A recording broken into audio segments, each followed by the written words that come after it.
ಕೂಡಿ ಎಲ್ಲ ಜೀವನ ತೆಗೆದಿರ್ತಕ್ಕಂಥ ಆ ಮುದುಕಿನ ಹೊರಗೆ ಹಾಕ್ತಾರ. ಉಟ್ಟ ಬಟ್ಟಿ ಮ್ಯಾಗ ದೇವಿ ಹಾಳಕ್ಕೆ ಬಂದು ಇರ್ತಾಳ. ಇದ್ದು ಗಟ್ಟಿಗಿತ್ತಕ್ಕೆ ಮುದುಕಿ ಈಗ ನೋಡ್ರಿ ಹಣ್ಣಾಗ್ಯಾಳ. ಆ ಮುದುಕಿ ಬಾರೆಹಣ್ಣು ಮತ್ತು ಈ ನೆಲ್ಲಿಕಾಯಿ ಮಾರಿ ಬದುಕ್ತಾ ಇರ್ತಾಳ.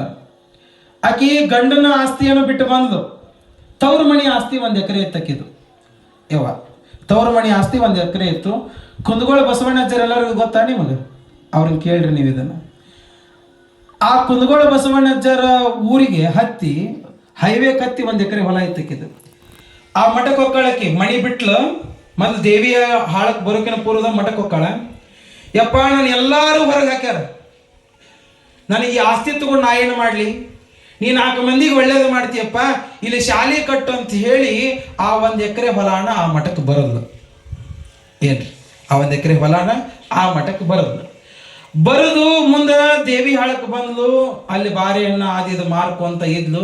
ಆದ್ರಿಗೆ ತಲೆಯಾಗ ಒಂದು ಚಿಂತೆ ಕಾಡ್ತಾ ಇತ್ತು. ಏನು ಚಿಂತೆ ಕಾಡಕತ್ತಿತ್ತು ಅಂದ್ರೆ, ಹೊಲ ಏನೋ ಒಳ್ಳೆ ಕಾರ್ಯಕ್ಕೆ ಅಜ್ಜಗೆ ಕೊಟ್ಟೆ, ಮಗಳ ಮದುವೆಗೆ ಅದ್ರ ಮ್ಯಾಗ 1 ಎಕರೆ, ಆ 1 ಎಕರೆ ಮ್ಯಾಗ ಮಗಳ ಮದುವೆಗೆ 1 ಲಕ್ಷ ರೂಪಾಯಿ ಸಾಲ ಮಾಡಿರ್ತಾಳೆ. ಆ ದಾನ ಕೊಡೋದಲ್ಲದನ್ನ ಸಾಲನು ಅಜ್ಜನ ಕೊಳ್ಳಿಗೆ ಹೇರಿಂದಲ್ಲ ನೋಡ್ರಿ. ಆ ಸಾಲ ಹರಿಬೇಕು ಅಂತ ಮಾಡಿ ಕೊಳ್ಳಾಗಿದ್ದು ಬೋರ್ಮಾಳ ಸ್ವಲ್ಪ ಬಂಗಾರ ಸಾಮಾನು ಒತ್ತಿ ಇಟ್ಟು ಸಾಲನು ಹರಿದು ಬೋಜ ಕ್ಲಿಯರ್ ಮಾಡಿ ಉತ್ತಾರ ಕೊಟ್ಲ. ಹೆಣ್ಮಗಳು ಅಜ್ಜದ ಉತ್ತಾರ ಕೊಡ್ತಾಳ. ಇನ್ನು ಕೇಳ್ರಿ, ಉತ್ತಾರ ಕೊಟ್ಲು. ಯಾಕವೇ ಎದಕ್ಕೆ ಇದನ್ನು ಮಾಡದಿ ಅಂತ ಗುರುಗಳು ಕೇಳ್ತಾರೆ. ಅವಾಗ ಆಕಿ ಮುದಿಕೆ ಅಂದ್ಲು, ಇಲ್ಲಪ್ಪ ಮನಸ್ಸು ಯಾಕೋ ಒಪ್ಪಲಿಲ್ಲ, ಒಳ್ಳೆ ಕಾರ್ಯಕ್ಕೆ ನಿನಗ ದಾನ ಮಾಡಿಬಿಟ್ಟೇನಿ, ನಮ್ಮ ಅಪ್ಪನ ಕೊಳ್ಳಿಗೆ ನಾ ಸಾಲನು ಹೇರಬಾರದು ಅನ್ನುವ ಒಂದು ಪಾಪ ಪ್ರಜ್ಞೆ ಕಾಡ್ತಿತ್ತಲ್ಲ, ಅದರಿಂದ ಆಗ ನಾ ಇವತ್ತ ತಗೋಯಪ್ಪ ನಿನ್ನ ಪಾದಕ್ಕಂತ ಇಟ್ಟು ನಡೆದ ದೇವಿ ಹಾಳಕ್ಕೆ.